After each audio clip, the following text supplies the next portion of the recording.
Hello, ladies and gentlemen. Welcome back to another episode here on African Confessions. The following story that you're going to be listening to, it comes from a translation of a message that I received. The translation of that message, it reads like this. Hello, Brother Nanshi, how are you? Can you please post my own story as hidden identity? I am a man that is from Zim, currently living here in South Africa. I want to confess that I am living a luxurious life here in South Africa. I got married to my South African wife, who used to be my friend's girlfriend, even though he was married. So when her parents passed away, they left for her a huge company and some good inheritance. So when I saw that my friend was dating this wealthy girl and who was taking good care of him, I felt so jealous. I wanted her to myself, even though I had another girl that I was dating simply because I wanted a South African ID. But that girl, I was unable to control her. She will do whatever that she wanted to do whenever she wanted to do it. We were always fighting. She was someone that would go out partying, drinking beer. And then most of the nights I'll end up crying, and the only person that could speak with me was my friend's girlfriend, because at night she was unable to communicate with my friend since he was a married man. So me and her, we had developed some sort of friendship, but she never saw me as someone that could end up becoming her boyfriend. So I ended up setting my friend to be arrested. He got stabbed in prison and he passed away. I got him arrested here in South Africa, and at that time I knew that he was using one of his rigid truck to transport some things that were not allowed. I knew that he was working for this other Pakistan guy who used to manufacture things here in Joburg. Then they would transport those items to Durban. And at that time, when all of this was happening, I made sure that my friend's girlfriend would never find out that this is what I had planned to do. After the man had been arrested, she kept on visiting him, always pouring out money on all of these expensive lawyers, until I asked her what was the reason of her to keep on pouring all of this money to all of these lawyers when the guy was already married. I started bewitching her, and she ended up being a crippled, because that is what the traditional healer informed me to do, so that she can depend on me. I never thought that I'll end up becoming such an evil person, but here I am. I have no choice at all but rather to do all that I can so as to make sure that I can live a comfortable life. My wife, she is nothing more than a crippled woman. She is completely dependent on me, and I feel like I need to confess because my heart is always heavy. When I came to South Africa from Zim, I had nothing but a small school bag with few clothes, and my friend was already established here in South Africa. He had made it not big in Joburg, but he had a well-paying job. He drove a beautiful car. That was when he started dating my wife, whom I will call Lerato, was his girlfriend. She was someone that was beautiful, but at the same time, she was cool, always patient with him, even when I would see that there is no reason for her to be patient. With all of her beauty, she could get any man that she wanted, and she kept on loving him, and she had class. She still has that class, even though she is a crippled woman. She completely loved him. From the moment that I met her, when he introduced me to Lerato, I knew that I wanted her. I wanted her for real, even though the girl that I was dating, the one that I thought I was going to use so that I can get a South African ID, was as beautiful as she was, but that one was very stubborn. You could never control her. I was scared that she would end up giving me some type of a disease with the way that she was sleeping around, and you could not tell her anything. This was the woman that I wanted, not just her beauty, but she had a classy lifestyle. Her parents were wealthy. I tried to push the thoughts away. As for my friend, whom I'll call Tafadzwa,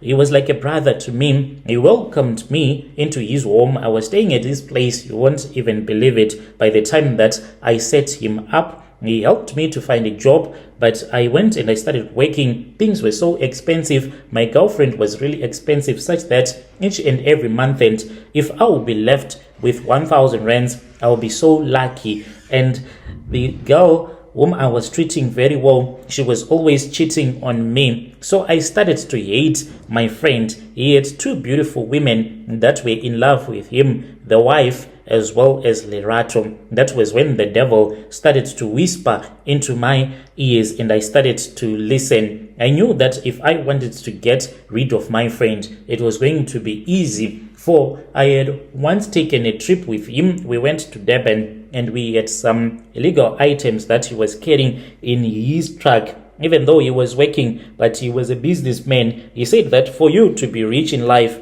you need to know where the police is. That is where the money is. So this business that I am doing, it is going to make me to become wealthy and filthy rich. I started to plan, and I knew that if I could get him arrested, but I did not know that after getting him arrested, I was going to get him stabbed in prison and he was going to die. I kept on thinking about it, and I started sowing the seeds of doubt into the mind of Lerato. I kept on telling her that there was no reason for her to be with this guy, and he was married. They were never going to be together. And then one night, when I heard that he was taking another trip going to Durban, that was when I made an anonymous tip to the authorities. I told them that there was a guy who was a Zimbabwean man who was going to travel between Joburg and Durban, and in his truck he would be carrying some illegal stuff. And it did not take long when he called me and he told me that I was supposed to inform Lerato, for he was trying to call her and she was unavailable, for he wanted to bail him out.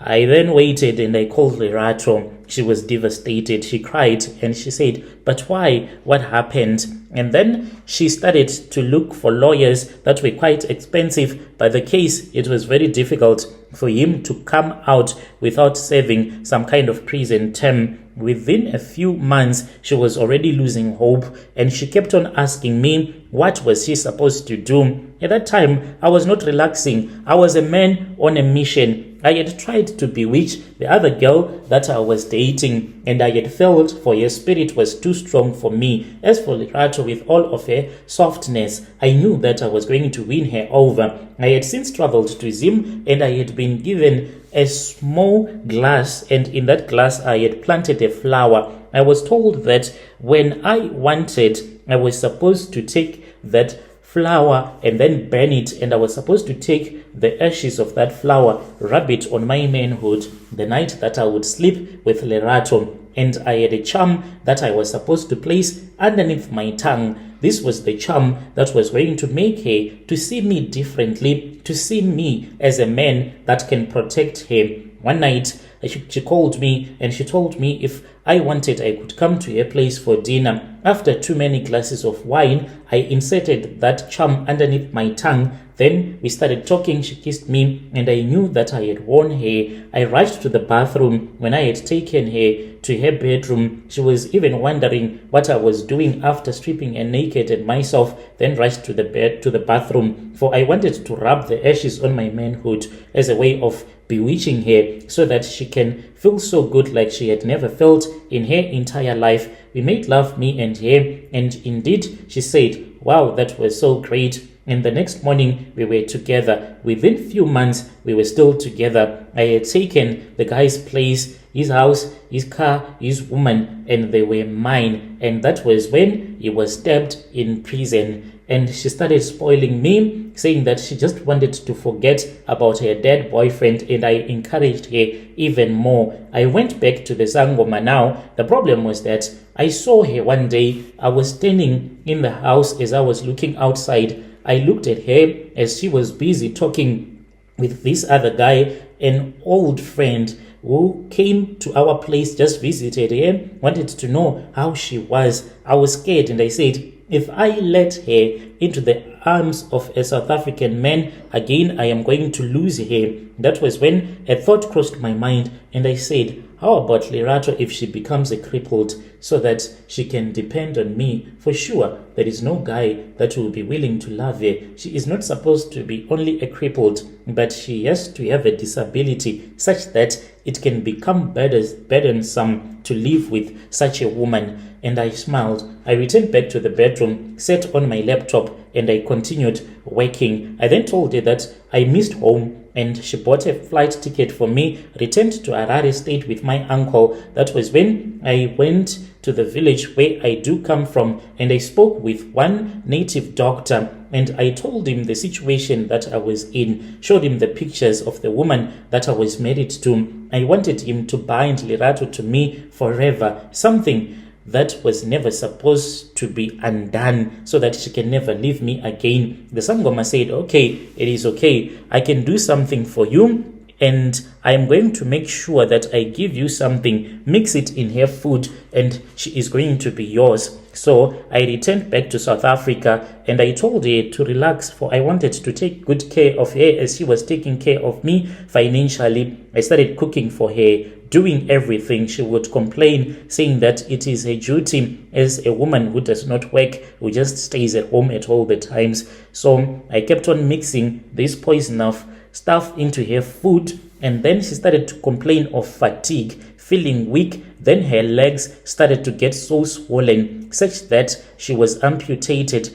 the first leg, and then she kept on getting so sick, and she was told that she has a rare neurological disease, and it is I that caused everything. She used to be someone that was independent. Do you know that I buy adult diapers for her? For she cannot hear properly, she cannot see properly, like she is nearsighted. She can only see for about a meter. Unable to walk, she can't do anything. She is totally dependent on me. I do have a nurse aide that we pay, another woman that is from Zim that works as her nurse. But most of the times I do change her diapers, telling her that I love her, for this is what I was told by the healer, that I should make sure that by all means I have to take good care of her.